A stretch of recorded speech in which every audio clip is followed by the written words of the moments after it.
Hello, and welcome to another episode of Critical Weight Theory. Today, in this one, I'm talking about one of the most important groups in early American pop and R&B history, a group that helped define what mainstream music would sound like in the 1960s, the Shirelles. They formed in 1957 in Passaic, New Jersey. Four teenagers, Shirley Owens, Doris Coley, Beverly Lee, and Addie Mickey Harris. They started by singing at school talent shows, just kids harmonizing after class, no grand master plan, at least not that I'm aware of, and there was no industry machine behind them.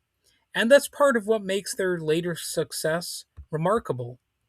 Their big breakthrough came in 1960 with Will You Love Me Tomorrow, written by the legendary songwriting team of Carole King and Jerry Goffin.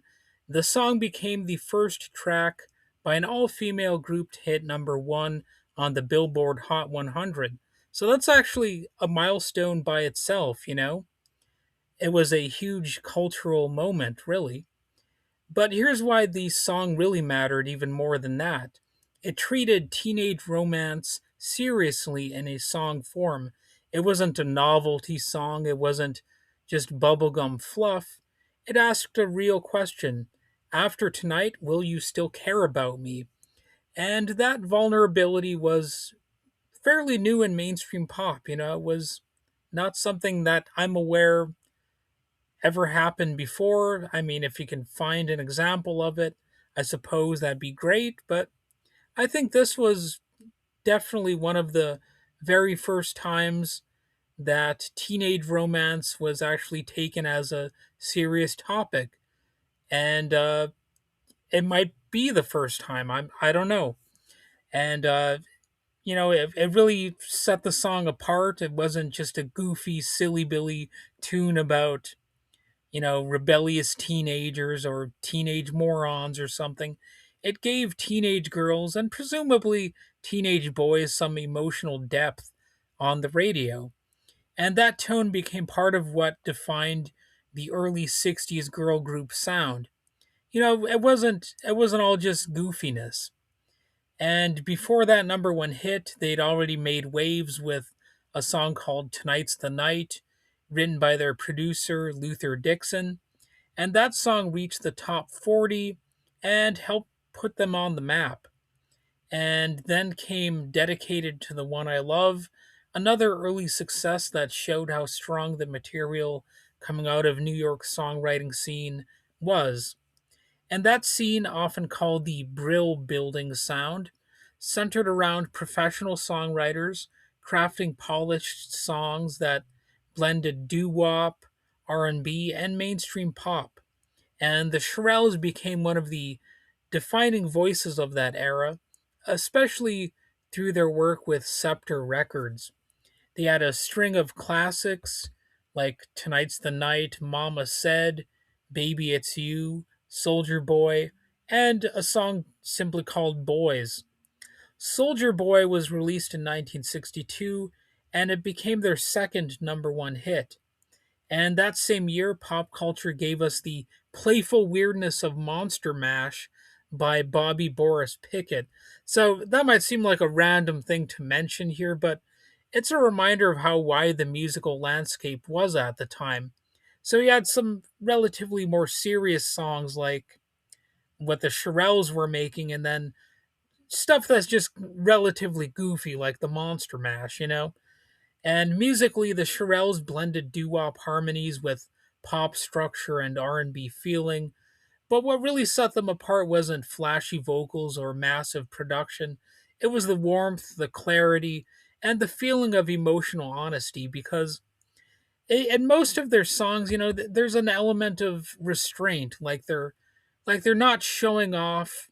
They're actually just being honest and performing for the song rather than, I guess, going crazy with the vocal style or anything like that.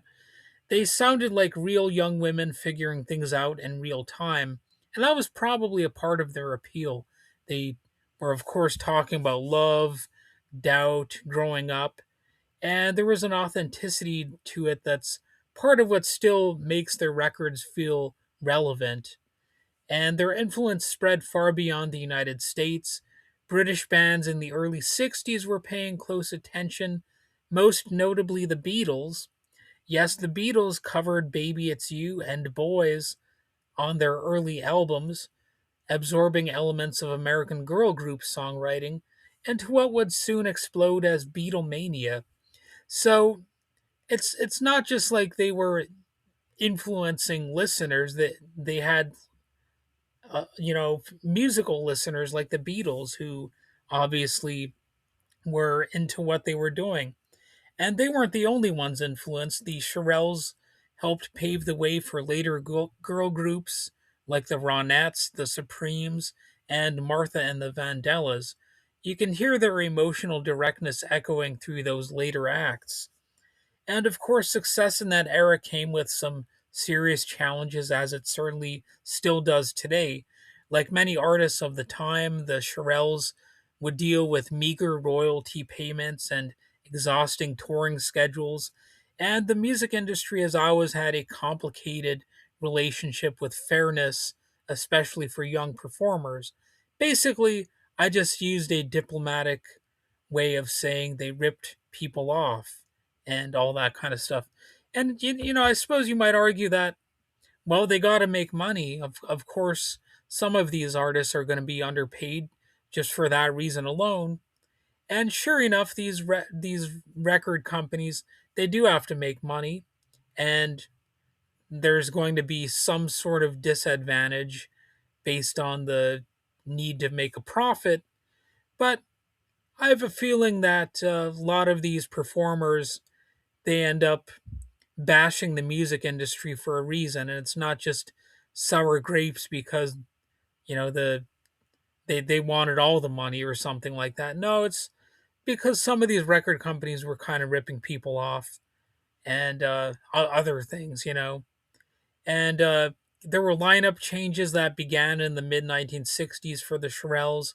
Doris Coley left in 1968 to pursue a solo career, but she didn't have that much success doing that, so she did return later on. As the British invasion and Motown reshaped pop music, the Shirelles chart dominance faded, though they continued performing for decades. Addie Mickey Harris passed away in 1982, and over time the group saw various lineup changes. In 1996, they were actually inducted into the Rock and Roll Hall of Fame, so that was good. And, it officially recognized their role as pioneers in pop and rock music. And beyond awards and chart positions, there was the bigger question of what makes music last. And for many listeners, it comes down to a few key qualities. If there's emotional honesty, strong melodies, clear storytelling, songs that feel personal and real, and that convey universal themes, and the Shirelles had that. They weren't trying to overwhelm you. They weren't relying on spectacle.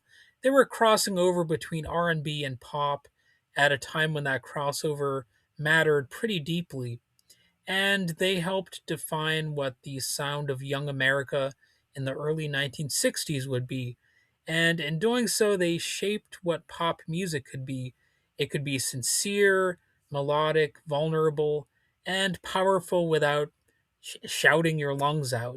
That's something that I think this group really did pretty well. So next time you hear the song Will You Love Me Tomorrow, listen closely, because under the sweet harmonies you'll hear something groundbreaking. It's a narrative of a teenage girl asking a serious question on national radio and changing music history in the process.